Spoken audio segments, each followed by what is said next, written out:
Bismillahirrohmanirrohim. Assalamualaikum warahmatullahi wabarakatuh. Salam sejahtera bagi kita semua, semoga kita semua dalam lindungan Allah Subhanahu wa Ta'ala. Segala puji bagi Allah Tuhan bagi seluruh alam. Sholawat salam tetap tercurahkan kepada junjungan kita Nabi Muhammad Sallallahu Alaihi Wasallam. Video kali ini merupakan part ketiga lanjutan dari biografi tokoh besar pembawa konsepsi Wahdatul Wujud Imam Ibnu Arabi. Namun dalam uraian kali ini kita akan mengenal pemikiran-pemikiran beliau. Pemikiran tentang insan kamil. Manusia adalah makhluk kecil bila dilihat dari segi fisiologisnya. Betapa tidak, bumi yang kita pijak ini saja tak akan nampak dari ujung galaksi bumi. Manusia adalah makhluk kecil bila dilihat dari segi fisiologisnya. Betapa tidak, bumi yang kita pijak ini saja tak akan nampak dari ujung galaksi bumi, apalagi dilihat dari galaksi lain justru karena kecilnya ukuran bumi ini. Apalah kita manusia yang ibarat semut yang merayap di permukaan bola raksasa bumi. Manusia ibarat sebuah titik kecil yang berlangsung hanya sedetik. Itulah hakikat manusia juga dilihat dari sudut ruang dan waktu, maka seharusnya kita menyadari betapa tidak berartinya kita, manusia, dalam kosmos yang luas ini jika dilihat dari fisiologisnya. Namun manusia yang bisa disebut sebagai mikrokosmos karena pada diri manusia mengandung seluruh unsur kosmik, dari mulai tingkat mineral sampai tingkat manusia. Bahkan menurut beberapa tokoh, manusia juga mengandung unsur-unsur rohani, karena manusia juga memiliki roh yang berasal dari Tuhan. Maka apabila masing-masing tingkat wujud tersebut memantulkan sifat-sifat tertentu dari Tuhan, dan manusia sebagai cermin yang sempurna yang mampu berpotensi memantulkan seluruh sifat-sifat ilahi, disitulah manusia disebut insan kamil, jika manusia dapat mengaktualkan seluruh potensinya yang ada dalam dirinya dan mampu mencerminkan sifat-sifat Tuhan. Insan kamil, manusia sempurna, adalah istilah yang digunakan oleh kaum sufi untuk menamakan seorang muslim yang telah sampai pada peringkat tinggi, yaitu peringkat seorang yang telah sampai pada fana, filah, sirna di dalam Allah. Manusia menurut Ibnu Arabi adalah tempat tajalli penampakan diri Tuhan yang paling sempurna, karena dia adalah Al-Kaun Al-Jamil. Atau manusia merupakan sentral wujud, yakni alam kecil, mikrokosmos, yang tercermin pada alam besar, makrokosmos, dan tergambar kepadanya sifat-sifat ketuhanan. Oleh karena itulah manusia diangkat sebagai khalifah.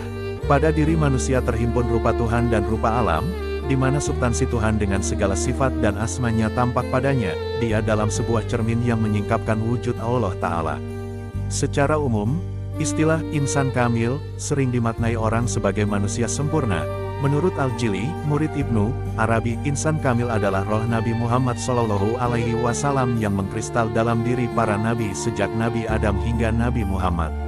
Lalu para wali dan orang-orang saleh, sebagai cermin Tuhan yang diciptakan atas namanya dan refleksi gambaran nama-nama dan sifat-sifatnya. Abdul Karim bin Ibrahim Al-Jili, murid Ibnu Arabi, melihat bahwa insan kamil, manusia sempurna, merupakan nushah atau kopi Tuhan, seperti disebutkan dalam hadis artinya.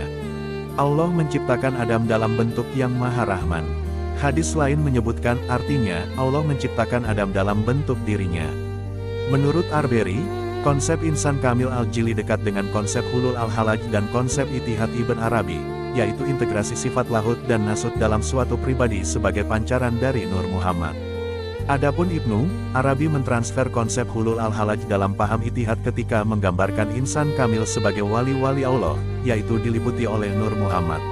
Meskipun Al-Jili dianggap sebagai tokoh yang memopulerkan konsep insan kamilnya, sesungguhnya konsep insan kamil ini sudah disinggung sebelumnya oleh gurunya Ibnu Arabi. Menurut Ibnu Arabi, insan kamil adalah mikrokosmos yang sesungguhnya, sebab dia memanifestasikan semua sifat dan kesempurnaan ilahi, dan manifestasi semacam ini tidaklah sempurna tanpa perwujudan penuh kesatuan hakiki dengan Tuhan.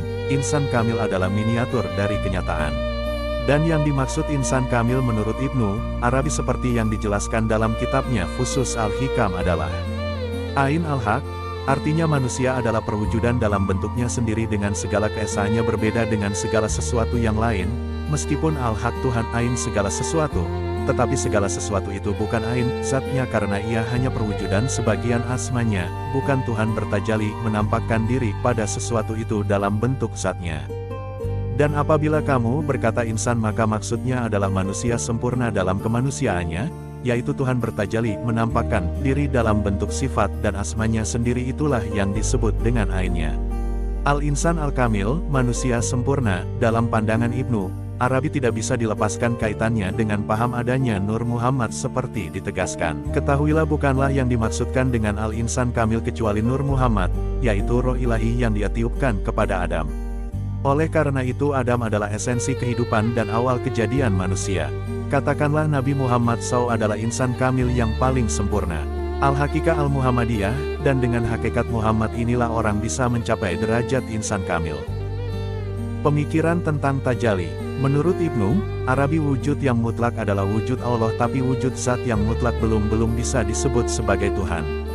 Karena untuk mengetahui zat yang azali dan qadim sebagai Tuhan hanya setelah ada wujud yang lain yaitu makhluk. Agar zat yang mutlak dapat diketahui dan dikenali, maka zat yang mutlak bertajalli, menampakkan dirinya melalui makhluknya.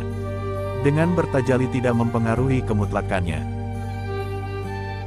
Menurut konsepsi ini wujud mutlak bertajalli melalui tahapan martabat.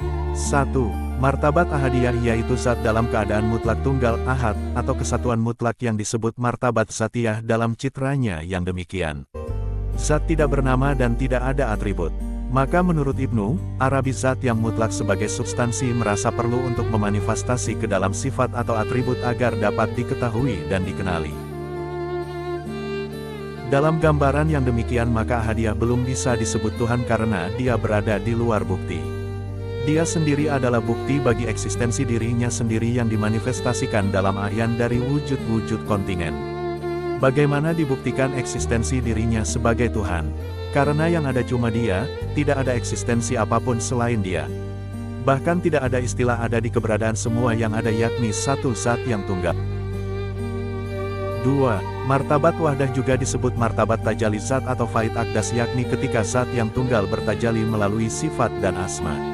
Keadaan ini terjadi manakala zat yang mengada pada dirinya sendiri, dan dari dirinya sendiri wujud lizatihi, yang berupa gagasan koda dan iradah tentang segala sesuatu yang muncul di dunia kini dan nanti, semacam prototipe ideal yang disebut aryan sabit. Prototipe realitas segala sesuatu yang tersembunyi, mahiyah. Dalam sistem metafisika Ibnu Arabi, aryan sabit terletak di tengah-tengah antara realitas absolut, al-haq, dan dunia fenomena, al-khalq.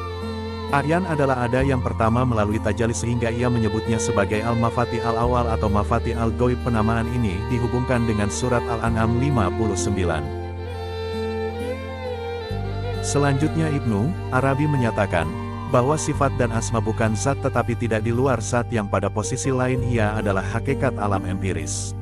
3. Martabat wahidiyah, yaitu ketika zat yang menentukan sendiri eksistensialitas dalam objek-objek berkenaan dengan prototipe idealnya, yakni ayan sabit pada dirinya, tidak muncul di dunia atau keluar meninggalkan pengetahuan dari pikiran zat dan tetap ada seperti sebelumnya. Dalam keadaan substansi subut, yang apabila dibandingkan dengan keperiadaan adalah keadaan yang relatif tiada, mahdum, ketiadaan. 4. Martabat ta'ayun ruhi dan ta'ayun jasadi, yaitu tajalli penentuan rohaniyah yang juga disebut ta'ayun mistali, dan penentuan ragawi yang sudah eksistensial dan tertentu sebagai kebalikan dari penentuan ideal yang tiada terbatas. 2 martabat terakhir ini oleh Ahmad Daudi disatukan dalam satu tahapan yang disebut tajalli syuhudi, yakni Tuhan bertajalli melalui asma dan sifatnya dalam keadaan empiris. Kalau tadi prototipe ideal itu hanya wujud mutlak yang tunggal, maka dalam tahap ini menjadi aktual dalam citra alam empiris. Dengan demikian dapat dipahami bahwa alam yang menampakkan fenomena empiris adalah masdar atau wadah tajalli Tuhan dalam berbagai wujud dan sebagai bentuk kontingensi. Menurut Ibnu Arabi, ketika Allah menciptakan alam ini, Allah juga memberikan sifat-sifat ketuhanan pada segala sesuatu. Alam ini seperti cermin yang buram dan seperti badan yang tidak bernyawa. Oleh karena itu, Allah menciptakan manusia untuk memperjelas cermin itu. Dengan pernyataan lain, alam ini merupakan mazhar penampakan dari asma dan sifat Allah yang terus-menerus.